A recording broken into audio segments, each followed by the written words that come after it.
Hi everybody, so today's Monday. That means it's time for a family movie night. And for the month of June, we are continuing on my tradition. This is now the third year of doing Teen Movie Month, where we get to review some movies that are more mature than maybe what I would typically review for this series.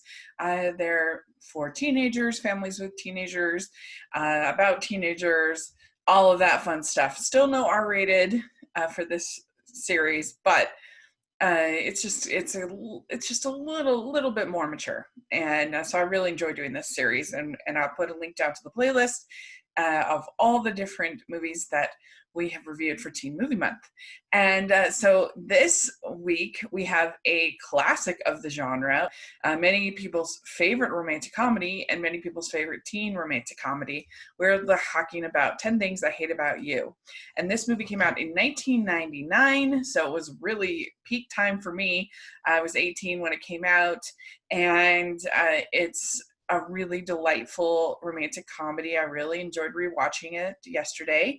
And I think that it has a few things that I don't love about it, but for the most part, I think it's really enjoyable. I think the biggest strength that you have is really sort of the source material of starting with Tammy of the Shrew and modernizing it, updating it to a modern day high school. I think that was a really brilliant idea, brilliant concept.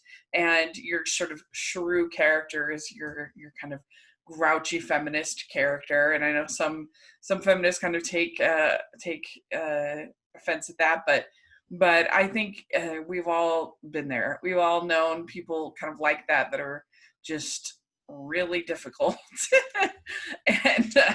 And you know, high school's hard. It's a hard time, and so you know, it's understandable. It really is.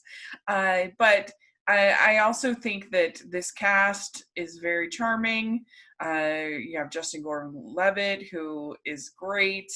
You have Julia Stiles, Heath Ledger. Those are like the three most famous people to come out of this movie. And you kind of have Heath Ledger who is people think he's been to prison, and people think he's like this super scary guy. And so that's why he gets picked by the Joey character to basically get paid to ask out Kat. And so you get the bet, and that's the basics of Tammy of the Shrew. I think that Heath Ledger is super charming in this role, especially when he sings. And on the bleacher stands, it's so fun and so iconic and memorable. You gotta love that. I think that his accent sometimes wanders and is weird, but then they just kind of go with it, and then he has an Australian accent.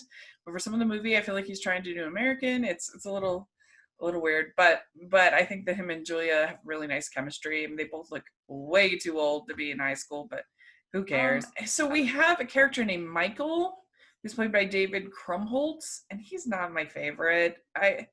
He's supposed to be kind of like this sort of know-it-all geek who's actually a nerd, but he has this confidence, and he ends up getting in a relationship with Daniel Panabaker.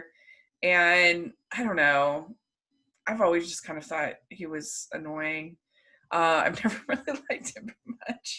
I guess the biggest problem that I have with this movie is that I just don't love a lot of the humor. It's kind of vulgar for me, and I don't know, I just don't think it's that funny. I wish it was funnier. I think Clueless is a lot funnier, and it's a similar concept of taking a book from the past and updated to modern times in high school. But I just personally like Clueless much better. I think it has a little bit more heart, and it's a lot funnier in my opinion. But I know that a lot of guys like 10 Things I Hate About You, which makes sense because you have mostly male characters. You could argue that the lead character is male. So I get that with Justin Gordon-Levitt's character and with Heath Ledger's character. I really love the whole scene when they go to the paintball park. I've never seen that before, and I would love to go to someplace like that because I don't want to go paint with paintball guns, because that sounds really painful. But they're just throwing these balls of paint, and that looked way fun to me. I've always thought that looked like a blast. The prom. is pretty swoon worthy. I also think the movie has a nice heart to, particularly in the ending when she reads her poem. And I think that that's good. I think you need that in here. And the relations between the two sisters. I'm also not a big fan of Allison Janney's guidance counselor character, who is writing a erotica romance novel. I don't know, I don't find that particularly funny. Even though I love her in general, I don't know. I don't love that. I also don't love the Larry Miller character with the dad. I just think it's a little much for him, going on and on and on about his daughters getting impregnated, and I don't know. That joke is just too much. Like I said, just some of the humor I don't love. But anyway, I like a lot of things about it, and let me know what you think about it. Is it one of your favorites? I would love to hear your thoughts in the comments section. And thanks so much. Please subscribe to my channel. I'll talk to y'all later. Bye, everyone.